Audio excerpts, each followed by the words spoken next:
Salut tout le monde et bienvenue dans l'Entre du Lutin. Alors, le Festival des Jeux de Cannes, le Festival international des Jeux de Cannes, a donné son verdict avec les fameuses As d'or. Alors, toujours une sélection qui est à prendre avec des pincettes, car je vous le rappelle, chacun ses goûts. Il y a plein de jeux qui sortent tous les jours, donc il faut regarder un petit peu tout ça avec attention et surtout ne pas se précipiter sur des jeux qui ne vous plairont peut-être pas. Alors, petit débrief à chaud, vidéo à l'arrache complète, on en parle tout de suite. Dans la catégorie enfant, Flashback est ressorti du lot dans cette sélection. Alors pourquoi pas, le pitch est alléchant, mais il y a tant de jeux estampillés enfants, cette catégorie est presque trop large. La catégorie enfant pourrait vous ressortir un jeu ABBA pour les 3 ans, ou aller comme ici vers ce Flashback à partir de 6 ans, mais qui nécessitera peut-être un adulte. En tout cas, le succès de Flashback semble grandement mérité sur un projet dosant bien la recherche, le design coloré et le fun, comportant 3 quêtes entières. La catégorie initiée me fait me questionner. Challenger, qu'est-ce qu'il fait là? Alors qu'à côté, nous avons des jeux tels que Hit ou même Oricalc, d'ailleurs il faut que je vous fasse une partie solo, qui sont sortis cette année. Et là, on se dit vraiment, c'est vraiment de l'avis de chacun. Il y a également Turing Machine pour y avoir joué au PEL. Je comprends qu'il ne soit pas le gagnant de cette catégorie, car autant c'est un jeu clivant. Certains joueurs n'accrocheront pas du tout au concept, et pourtant je l'ai adoré, mais je comprends. Peut-être que c'est ce qui l'a éloigné de la première marche du podium. On aime ou on n'aime pas cette mécanique. Ark Nova en expert, oui, c'est une évidence, mais meilleur jeu expert, c'est compliqué car tout le monde n'aime pas les salades de points. C'est toujours compliqué d'estampiller un jeu expert, car pour beaucoup, c'est forcément un jeu qui vous fera vraiment réfléchir, optimiser. Alors on retrouve des créations de moteurs, des Eurogames, l'oublié de l'année pour moi est Twilight Inscription, qui méritait largement sa place, mais c'est un avis perso, certains ne l'auraient également pas mis en expert. Alors, il faut une salade de points pour être estampillé expert. Les animaux, c'est ce qui fait gagner. Alors l'année prochaine, Earth, qui sort cette année, sera dans la sélection. Mais bon, on ne serait plus à une surprise près. Jeu de l'année pour tous, là on est dans la catégorie difficile à définir. Et Acropolis ressort de ce classement. Je n'y ai pas joué, donc je ne vais pas m'avancer et il est dans la bouche de beaucoup de joueurs. En bien.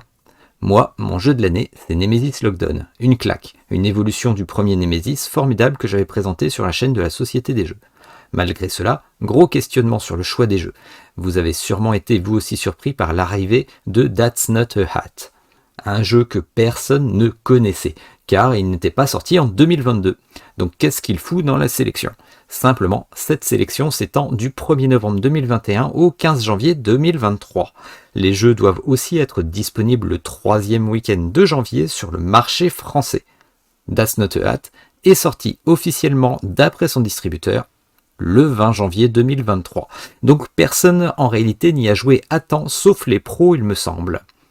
Et j'avoue que mettre un party game dans la sélection du jeu de l'année, ça me surprend.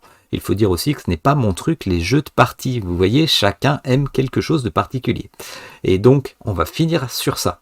Sélection, vainqueur. Il y a tellement de jeux différents, de styles différents de jeux, que les choix du jury ne sont pas forcément le problème. Le problème est peut-être plus les catégories.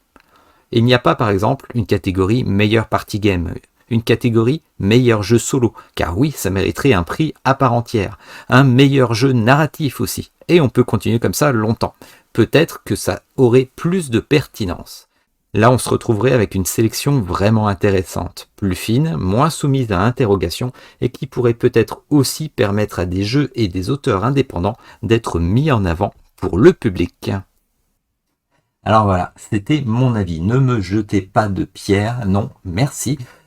Regardez ce que la sélection vous a proposé, regardez les As d'or, là vous n'allez pas pouvoir passer à côté, vous allez voir ça sur tous les sites, tous les influenceurs vont se jeter dessus pour faire des tests, pour mettre en avant des jeux, même s'ils n'aiment pas forcément, donc regardez ça, voyez si ces jeux vous intéressent, s'ils vous correspondent, c'est toujours ça le problème, il y a tellement de jeux différents entre les publicités, entre les petits jeux dont on passe à côté, franchement qui passent sous les radars. Faut regarder ça avec une vue d'ensemble, essayez de vous informer pour voir si ces jeux vous correspondent tout simplement. Voilà, alors n'hésitez pas à commenter, mettez-moi par exemple qu'est-ce que vous avez préféré comme jeu cette année. Moi je vous en ai parlé, c'est le Nemesis Lockdown qui pour moi a été une claque parce qu'une vraie évolution du premier opus. Mais bon, vous, quel est votre jeu préféré de 2022?